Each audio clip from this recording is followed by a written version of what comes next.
Ang mga coronavirus ay isang malaking pangkat ng mga virus na nakakadulot ng sakit sa mga hayop at sa mga tao. May 7 kilalang coronavirus na nagdudulot ng karamdaman sa ating daluyan ng hininga. Kabilang dito ang lumalaganap ngayong COVID-19. Ang COVID-19 ay isang nakakahawang karamdaman na idinudulot ng bagong tuklas na coronavirus na ito.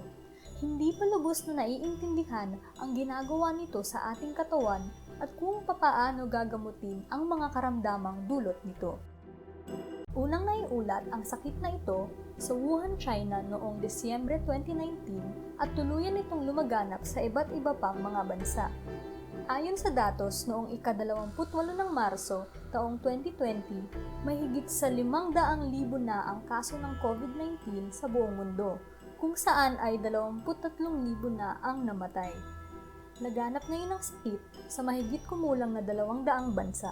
Kasama rito ang Pilipinas kung saan umabot na sa 1,418 ang kaso ng COVID-19. 71 dito ang namatay dahil sa sakit at 42 naman ang gumaling. Nakakahawang sakit ang COVID-19.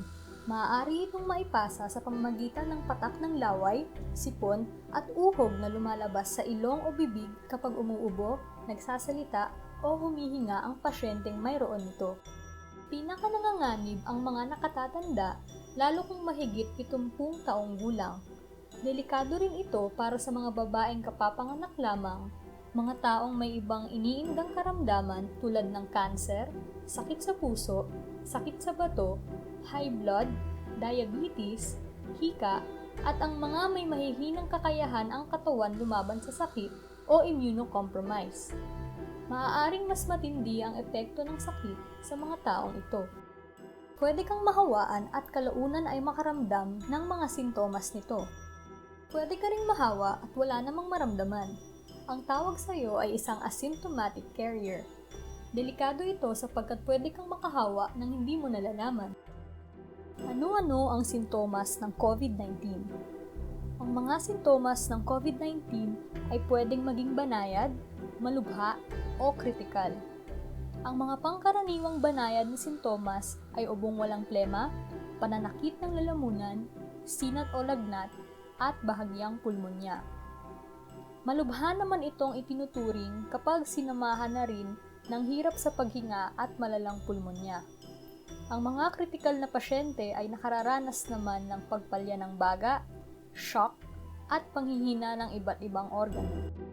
Tapos na nating talakayin kung paano na ipapasa at ang mga sintomas ng sakit na ito. Ang pinakamahalagang tanong, paano ko malalaman kung ako'y may COVID-19? Ang sagot, ito'y mahirap. Napakahirap ng ating sitwasyon ngayon dahil laboratory tests lamang ang makakapagkumpirma kung may COVID-19 ang isang pasyente. Ang layunin natin ngayon ay pabagalin ang pagkalat nito upang hindi mabaon sa dami ng mga pasyente ang ating mga ospital.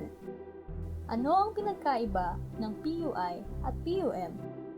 Una sa lahat, ang isang taong kamakailan lamang ay pumunta sa isang bansang may kumpirmado ng kaso ng COVID-19 o di kaya'y nakasalamuhan ng taong kumpirmadong may COVID-19 ay inaanyayahang ipaalam ang kanyang kondisyon sa kanilang mga barangay health emergency response team.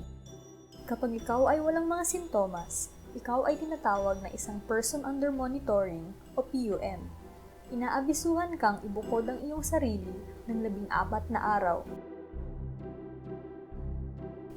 Subalit, kung ikaw ay magsimulang makaranas ng mga sintomas, ikaw ay tinatawag na isang person under investigation o PUI. Kapag ikaw ay bata at malakas pa, at banayad naman ang iyong mga sintomas, ibukod ang sarili ng 14 na araw. Kung ito ay lumubha, pumunta sa ospital. Paano ako makakaiwas sa COVID-19? Una, ugaliing maghugas ng kamay. Iwasang hawakan ang mata, ilong, at bibig. Panatilihing 1 metro o 3 talampakan ang distansya sa mga nakakasalamuha. Umiwas muna sa mga pagtitipon. Takpan ang ilong at bibig kapag umuubo o bumabahing. Magsuot ng mask kapag sumama ang pakiramdam, kahit banayad ang mga sintomas tulad ng ubo at lagnat.